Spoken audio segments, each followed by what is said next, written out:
Welcome to the Fantasy Football Prophet podcast, hosted by Craig Phillips and Jeff Torrey. Visit us at fantasyfootballprophet.com. And now your hosts, Craig and Jeff. Welcome everyone to the Fantasy Football Prophet podcast. I'm Craig Phillips, joined as always by Jeff Torrey. And today we have our Week 16 rankings edition of the podcast, which has changed in how we've done it over the course of this season, which now it's pretty much we're just going to try to pick out some actual situations that you might be having for this week and maybe come up with who you should play. Because, I mean, who cares about who we have ranked 1, 2, 3, 4, 5 right now? It's about, are you playing Nick Foles at quarterback or are you going with Case Keenum? Stuff like that you might actually have to decide on this week. So we're going to go over all of that.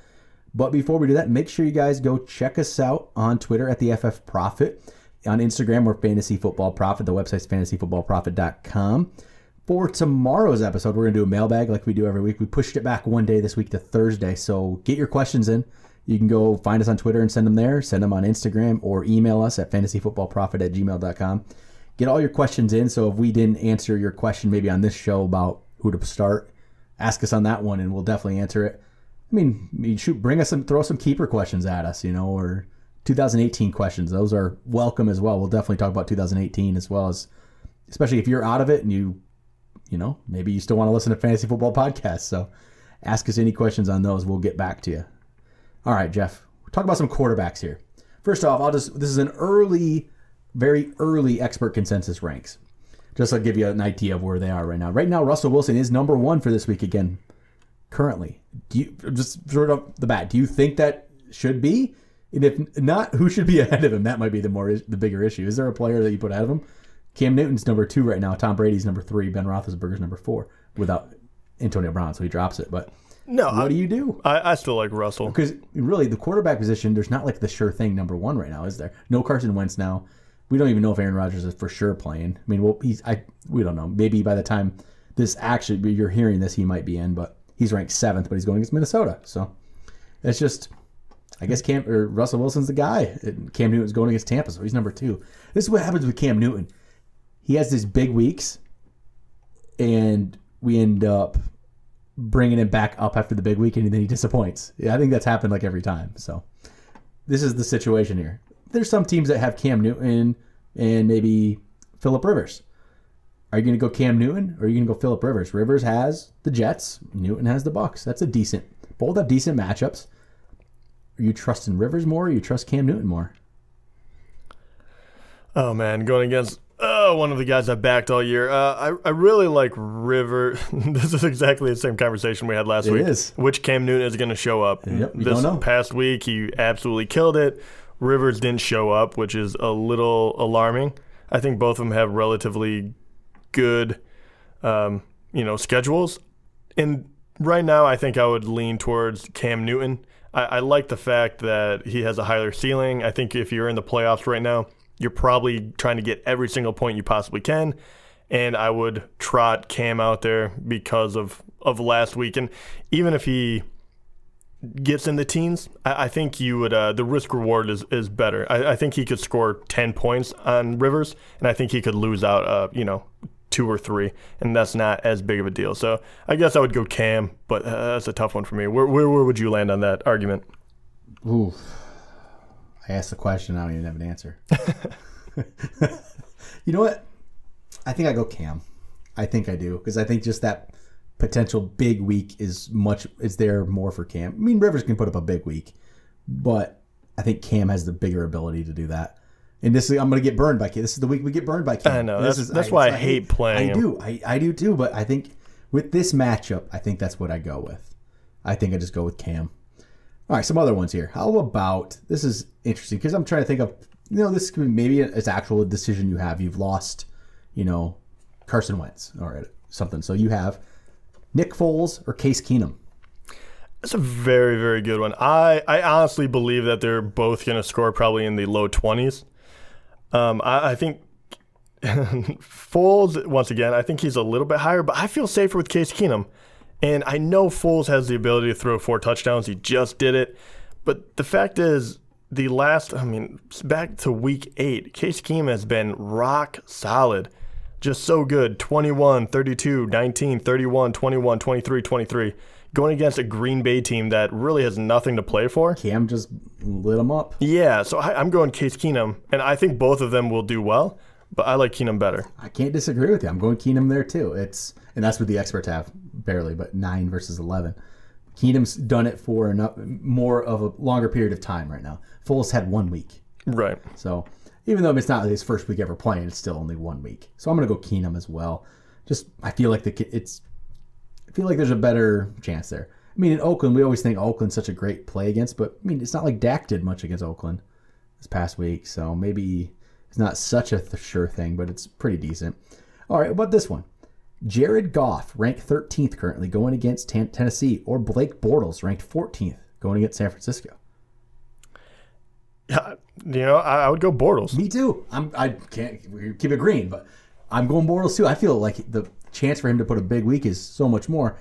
And the thing with Jared Goff is, it might just end up being a Todd Gurley day. It ends up happening where he doesn't even need to throw a touchdown, and Gurley just racks him up again. So Bortles against San Francisco. It's so weird that we're sitting here, people playing championship games, and you might be throwing Blake Bortles out on your team. But I mean, you can't fault it. 3 straight games where he's looked really good. So okay, Blake Bortles or Kirk Cousins. Kirk Cousins is ranked below Blake Bortles currently, and he's going against Denver, which it's not Denver like we were once scared of, but they still have something there. But currently, Blake Bortles is 2 spots ahead of Kirk Cousins. What do you think about that? Kirk Cousins, man, it's kind of just slowly dropping off. Yeah, he had a few rough games. Last game wasn't too terrible. But, I would go in the hot hand with this one. I would go Bortles again, going against not a great team. And he's just been better the last 4 weeks. And I don't know if anything is going to change. I don't know if Fournette is going to be out there. Didn't seem to hurt him when his wide receivers went down. So I would have to go Bortles again. I'm going to keep agreeing with you. Bortles again for me. All right, I'm going to move to running backs. If we didn't hit your quarterback up, send us a question. We'll answer it on the mailbag if you have a different situation. Because you could have a Rodgers situation with somebody else up there. That's very possible. So ask it, send us an email, a tweet, go on Instagram. We'll answer it for you. Running back wise, we got Zeke back this week. Here we go. What would you do? I'm just curious how you would rank the players up top. So, I mean, the top guys are going to be, Bell, Gurley, Zeke, Kareem Hunt, those kind of guys. I mean, does Kamara sneak in there? Melvin Gordon, Ingram? All of those guys are in right. There's a lot of good options. Yeah, I think you can go. I think a top 10 is really easy to kind of put together, and then after that, it becomes a little tougher. But yeah, every single person you named would be in the top 10, whatever position you want to put them in. You can play them all. I think Bell, Gurley are by far 1 and 2, and then I think you start putting them into slots after that. Do you think Kamara's going to be better than Ingram for a week? I think both of them are very, very playable as always. Melvin Gordon has been doing well. Kareem Hunt jumps back into the mix because he's been so dominant the last 2 weeks. There's a team out there that has Bell, Zeke, Hunt, and Kamara. There is. I guarantee you there's a team out there because that's very easily draftable with Zeke's suspension. And there was somebody who commented on Instagram that has Bell, Hunt, and Zeke. Just wow, jealous because you're probably winning your championship. Yeah, if you're still in the game. Yeah, like you could have drafted that. You could have drafted Bell first. You get Zeke in the second with the suspension. You get Hunt sometime later on. You get Kamara later. Man, you're in good shape. We say that, but how many teams that drafted Zeke expecting him to be ready for the entire playoffs missed it entirely because of that? That's true, but not if you got Hunt and Kamara afterwards. I guess that's true. You're in good shape. But, okay, some of the players that you could actually have decisions on. Currently, let's say, you're stacked with some of these teams, but you have Kenyon Drake is ranked 9th this week. Are you playing Kenyon Drake, or would you go Jordan Howard? I would go Drake. I'm going Drake, too. And that's what the experts say. Ninth for Drake. He keeps putting up good numbers. It's so weird that J.J. couldn't do it, but Drake can. Yeah, I guess they traded him for a reason, so. Yeah, I guess so. And it's not like, Ajayi's been okay with Eagles, but he hasn't, we haven't seen enough yet. Yeah, they haven't asked him to do a ton. I mean, he topped out at 15 carries, and when he did that, he had 78 yards. You know, he's done fine with the carries he's gotten. But let's be honest, who needs a really great running back more, Miami or the Eagles? Eagles have like 10 legitimate offensive weapons. I mean, let's say you're in a situation where you can decide on Dion Lewis or Alex Collins. Dion Lewis with no Rex Burkhead there. Ooh, anymore. That's a good one. No Burkhead. So it's Dion Lewis. I mean, it's not like he's going to get all the work. They're going to throw... Gillislee might actually play now again. That could happen. And he could. Get 3 touchdowns next week or something. Or Alex Collins, who struggled this past week, but gets Indianapolis this week. Lewis or Collins? Now that is a good one. And this is definitely a decision people have out there, I'm sure. These are both waiver wire pickups all season. So this is definitely could be a flex decision at this point. I mean, or running back 2 decision. It's very possible. So, you know what? I'm going to go Dion Lewis. I feel like there's more... It's not. I don't even want to say safe, but he's going to catch some balls. He's going to run somewhat and be pretty good. Alex Collins isn't going to really catch anything. No, I mean, I really like both of them. I mean, right? Against Indianapolis, I just have to believe Collins is getting in the end zone. Maybe he got stuffed a couple times this past week on the goal line, which he did at Cleveland. He got lost me a championship berth. Collins, you suck. Yeah, I mean, that's why I'm not picking you. Yeah, sure. I guess on this one, I'm very close on both of them. I guess I would go Collins, just not knowing how the Patriots are going to dole out the work. How about this? Jay Ajayi is ranked 17th right now. Carlos Hyde is ranked 19th. Is there a situation where you're actually playing Jay Ajayi over Carlos Hyde, even though we know Carlos Hyde is the main back there and Jay Ajayi is still just the other guys there? I actually would play – I think I would play – I'm kind of taking a leap of faith here, but I think I would go Ajayi on this one just because Hyde is going against Jacksonville. And Ajayi has Foles, and Foles did really well. But at some point, I feel like they're going to have to lean on the run game a little more. I think he's the first one you would give it to. Once again, a little bit of a leap of faith, but I think both of them are kind of in the same boat if Ajayi gets a few more carries. In the last 2 weeks, Ajayi's gone 15 carries and 12 carries. He had 49 yards rushing this past week, and he had 40 yards off just 2 catches. So he's definitely been picking it up. I mean, getting about 15 touches a game, getting around that number. I think that's enough. So yeah, I'm going to go Jay Ajayi. And really, Hyde has been getting he averages about 15 carries a game. Yep. And yeah. It's weird to put. I mean, I don't want to trust it, but if that's your decision, I'm gonna go Jay Ajayi. Yeah. Normally I would go Hyde, but the defense is too good. Would you go C.J. Anderson over either of those? Because he's actually sandwiched in between them currently in the ranks. Had a huge week this past week. I was gonna say is that just fool's gold there? It's just, I mean, I like C.J. Anderson. They're finally giving him carries again. The last 3 weeks out, 15 carries, 22, and then 30. So you give someone 30 carries against Indianapolis, they're going to have a big week. He still didn't get in the end zone, which I laugh at. So I'd probably, I mean, is he going to get that many carries again? I wish I could guarantee that he was going to get, say, 20. And then, yeah, I would probably go C.J. Anderson. But I don't know that. And he just doesn't get in the end zone ever, pretty much. Yeah. So, I'm going Jai. I was going to say, I would probably go. Would you go Hyde or CJ? That's kind of where my head is at. I think I'd go CJ. Okay, that's kind of what I would do too. And now I like Hyde better than both of those backs, but at the same time, once again, Jacksonville with the matchup. Yeah. All right, wide receivers. Yeah, again, if we didn't hit your running backs up, send us a question. We will definitely do our best to answer it and hopefully pick the best player for you. So wide receiver wise here. This is kind of interesting.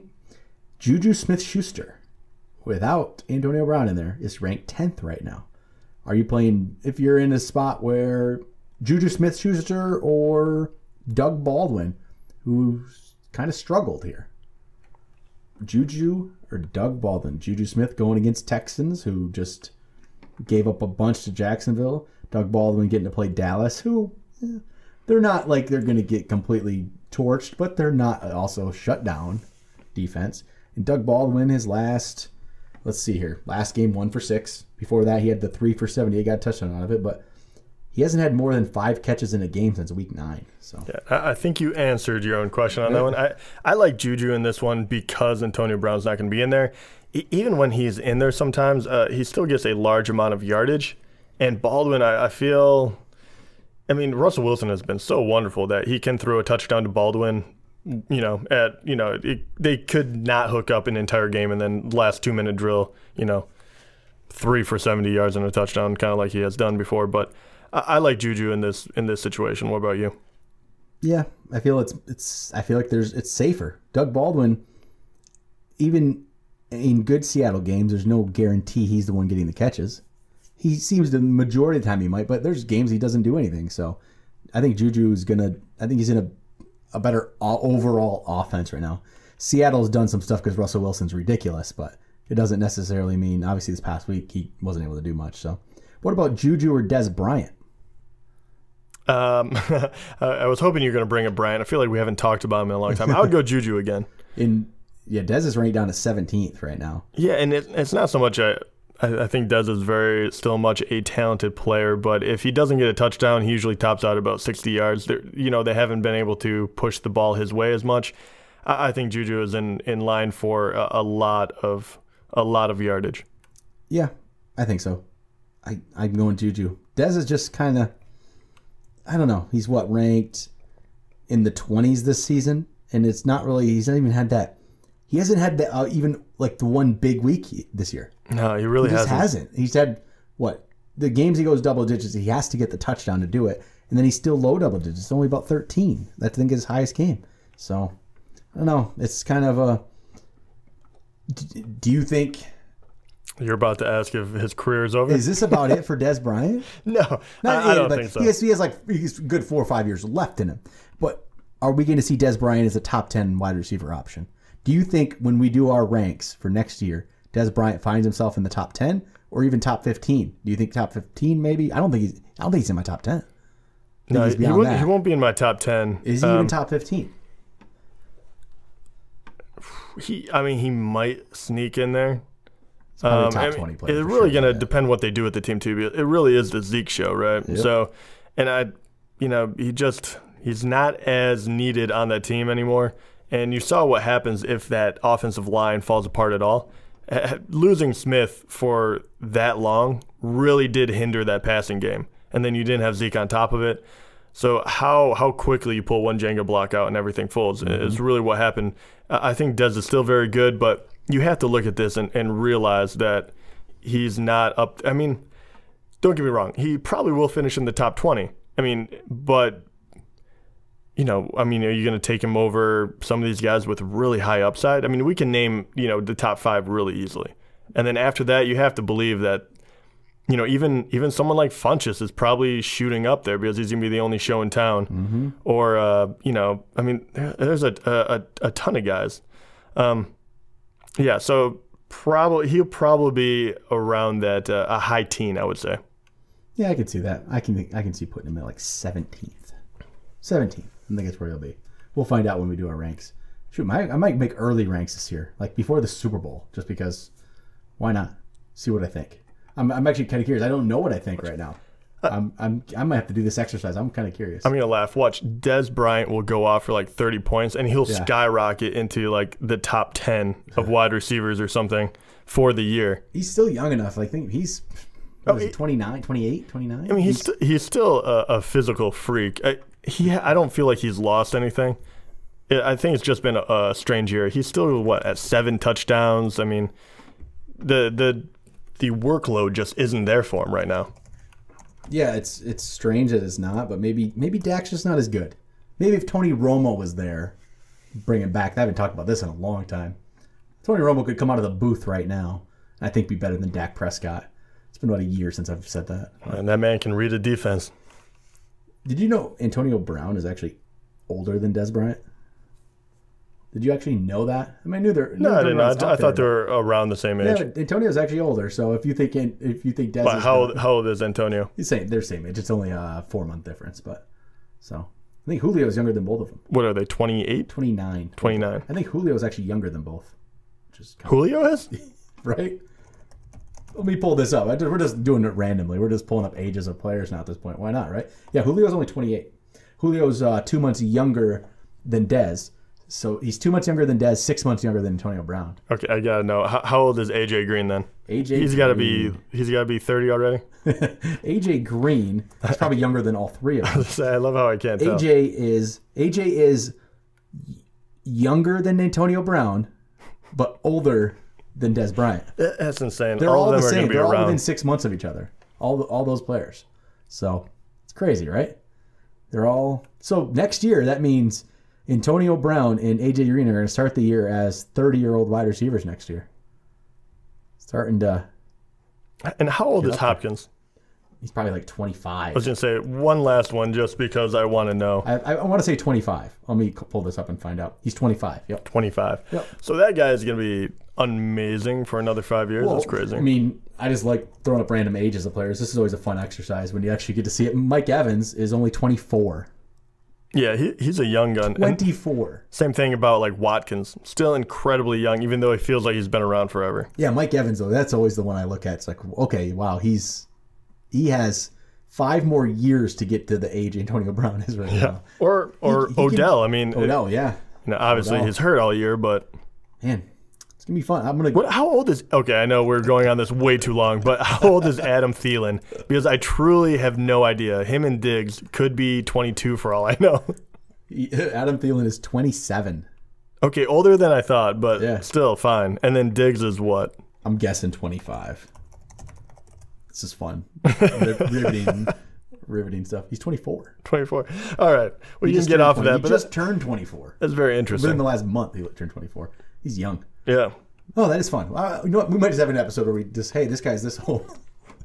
Why not? Maybe that'll be our dynasty. I was going to say, I'm going to start trying to correlate age and breakout performances. It'll be a dynasty episode. So I'm going to one more wide receiver. One more. D.D. Westbrook or Marquise Goodwin. Oh, for which one would I play next week? D.D. Westbrook. Completely changing up. I had one more I had to talk about. D.D. Westbrook going against San Francisco or Marquise Goodwin going against Jacksonville, obviously. Jacksonville. And then, do you know, is D.D. going to be the number 1 wide receiver? Yeah, I think in name, I don't know if that translates. Yeah, because of the defense they're playing, I would go D.D. But I think so too. Goodwin has been better, obviously, but he's going against Jacksonville, and they're studs against the pass. Yep. All right, I think that's it. I'm going to skip over tight end because, honestly, I hate that position. I say it every week, but there's not as many decisions. If you're really making a decision between players at the bottom of the list, put the names in a hat. I'm telling you, it probably works better. Because I think we lost another tight end this week. It looks like Hunter Henry suffered a small laceration to the kidney. That just sounds terrible. Yeah, it sounds very, very painful. Him and Keenan Allen can walk him through with bursting an organ. So does this make Antonio Gates a play? No, right. It doesn't. He was just starting to come around again. Yep, so gotta wait till next year for Hunter Henry. He'll probably find his way into our top 10 or top 5 tight ends next year. I just have a strange feeling we're gonna buy into the Hunter Henry hype again for one more year. I was gonna say again, heck yeah, man. I think so. All right, I think that's gonna do it for our ranks. It was an interesting rankings episode. If you ever need to know age of a player, just ask us. We'll Google it for you. So that's a good way. If you have any questions, though, for the mailbag tomorrow, make sure you find us on Twitter at the FF Prophet or Fantasy Football Prophet on Instagram, or email us fantasyfootballprophet@gmail.com, and we'll answer your questions on the show. We'll talk to you guys tomorrow.